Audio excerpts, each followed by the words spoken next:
यह कहानी एक ऐसे परिवार की है जहां हर इंसान को एक तय टाइम टेबल के हिसाब से जीना पड़ता है। पति जितना सीधा साधा है, पत्नी उतनी ही साइको है। अब ये साइको पत्नी किस हद तक जा सकती थी, ये हम आज की कहानी में देखने वाले हैं। हम एक ऐसे परिवार को देखते हैं जिसमें एक पति पत्नी और उनके 2 बच्चे रहते हैं। पति का नाम है डॉन। डॉन के घर में असली राज उसकी पत्नी मोना का चलता है। मोना ने हर चीज के लिए नियम बना रखे थे। किस काम का क्या समय होगा, कौन क्या करेगा, सब कुछ पहले से तय। डॉन को भी वही करना पड़ता था जो मोना कहती थी। एक बार मोना ने जो प्लान कर लिया वही आखिरी फैसला होता था। डॉन सालों से यह सब सहता आ रहा था।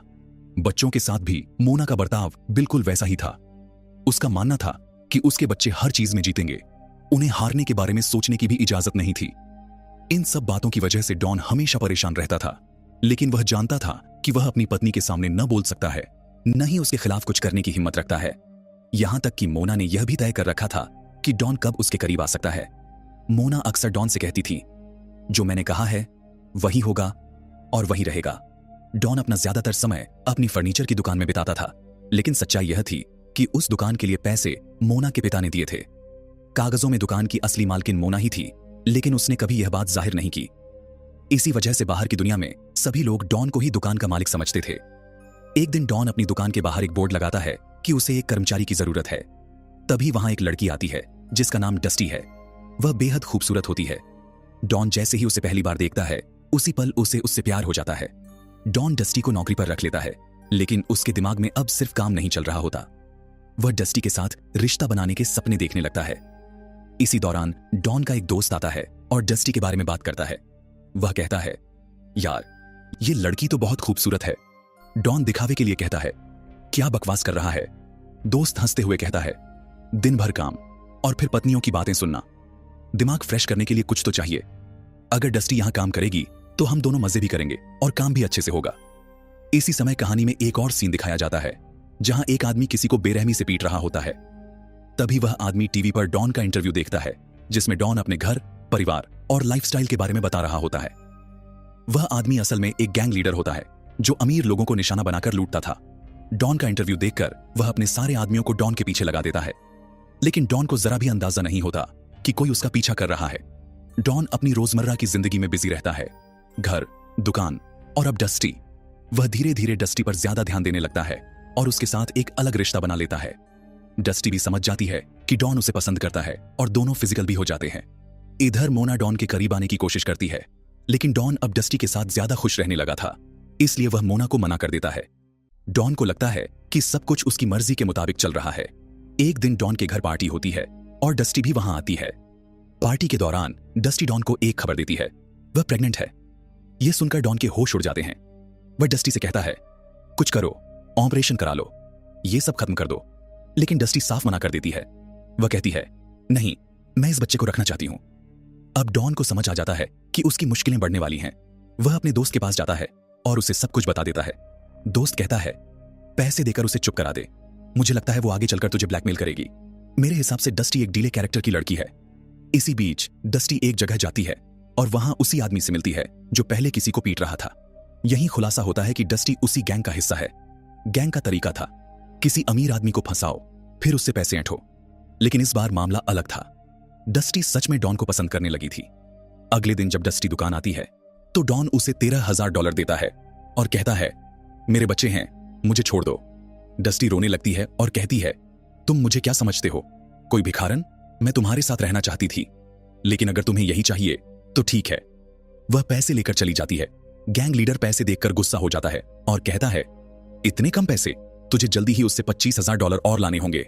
डस्टी फिर डॉन को कॉल करती है और पैसे मांगती है। डॉन की परेशानी दिन ब दिन बढ़ती जाती है। आखिरकार वह सोचता है कि अब उसे सब कुछ अपनी पत्नी मोना को बताना ही पड़ेगा।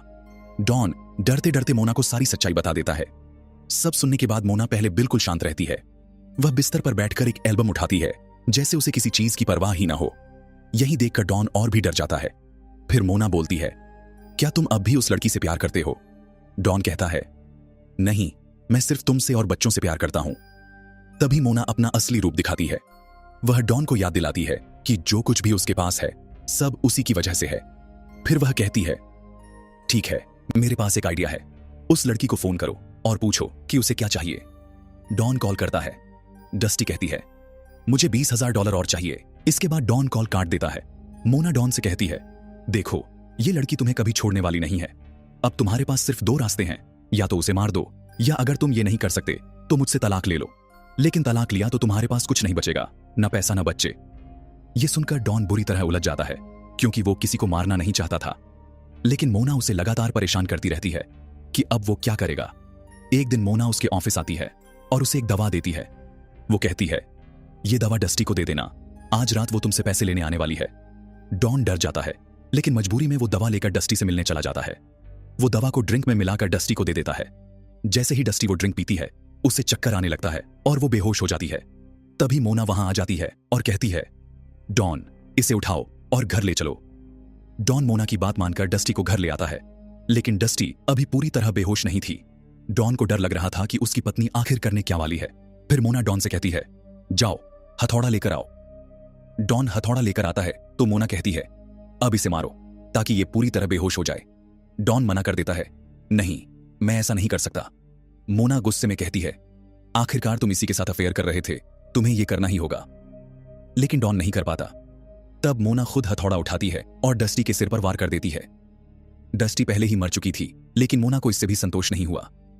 वो डस्टी की लाश को गैरेज में ले जाती है और उसके शरीर के टुकड़े टुकड़े कर देती है। वो उसे हजारों टुकड़ों में काट देती है। ये सब देखकर डॉन को उल्टी सी आने लगती है। उसके लिए ये मंजर बेहद डरावना था। उसे यकीन ही नहीं हो रहा था कि उसकी पत्नी इतनी खतरनाक हो सकती है। कुछ समय बाद एक गैंग लीडर डस्टी को लेकर परेशान होने लगता है, क्योंकि कई दिनों से न तो वो मिलने आई थी और न ही उसने फोन किया था। इधर डॉन अपने घर पर था, तभी उसने देखा कि वही गैंग लीडर बाहर उसके बेटे से बात कर रहा है। डॉन दौड़कर बाहर आता है, लेकिन तब तक गैंग लीडर जा चुका होता है। डॉन को उसके बेटे के हाथ में एक पर्ची मिलती है, जिसमें लिखा होता है कि वो डॉन से मिलना चाहता है और डस्टी के बारे में बात करना चाहता है।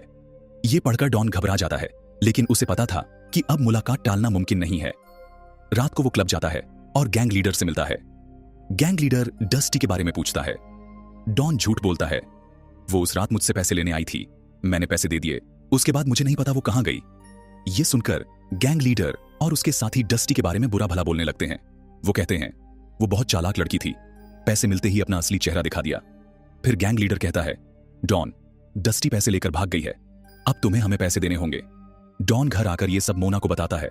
मोना कहती है, मैंने कहा था ना, ये लोग पैसे के भूत हैं, किसी की बात नहीं सुनेंगे। अब देखो मैं क्या करती हूं।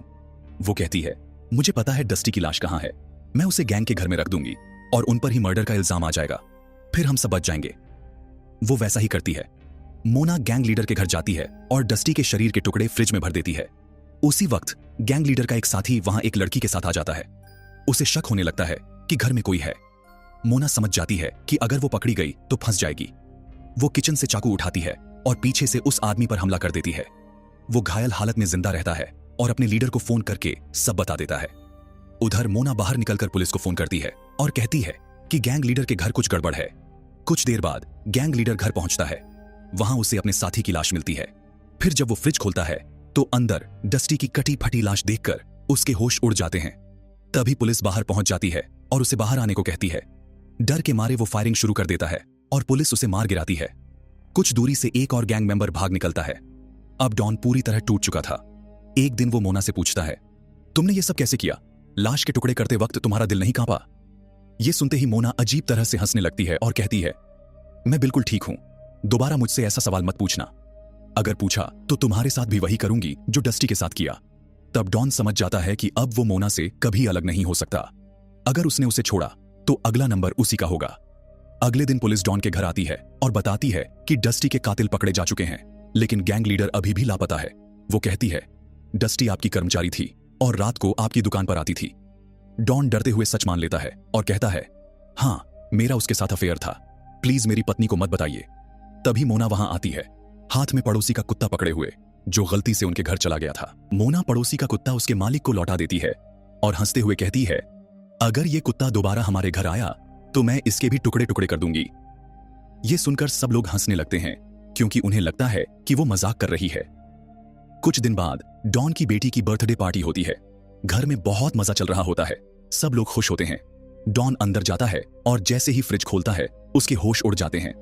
फ्रिज के अंदर उसे अपने पड़ोसी के कुत्ते की कटी फटी लाश मिलती है। मोना ने सच में उस दिन झूठ नहीं बोला था। उसने कुत्ते को मारकर उसके टुकड़े कर दिए थे ये देखकर डॉन पूरी तरह टूट जाता है। पार्टी के बाहर बच्चे एक गेम खेल रहे होते हैं। मोना का बेटा बार बार हार रहा होता है। जिस लड़के से वो हार रहा होता है वो मोना के बेटे के माँ बाप का मजाक उड़ाने लगता है। डॉन ये सब देख रहा होता है। तभी उसकी बेटी अपने भाई से गेम की स्टिक छीन लेती है और वैसा ही बर्ताव करने लगती है जैसा मोना चाहती थी। डॉन को डर लगने लगता है कि कहीं मोना उसकी बेटी को भी अपने जैसा न बना दे और उसका मासूम बेटा किसी सनकी इंसान में न बदल जाए। अब डॉन एक भयानक फैसला करता है। वो घर के अंदर जाता है और बिजली के सारे तार निकाल देता है ताकि जैसे ही कोई लाइट ऑन करे शॉर्ट सर्किट हो जाए। फिर वो गैस सिलेंडर खोल देता है ताकि लाइट जलते ही आग लगे और जोरदार धमाका हो जाए। ये सब करने के बाद वो बाहर आ जाता है। डॉन मोना को फोन करता है और कहता है कि उसके लिए कुछ खाने को लेकर आए।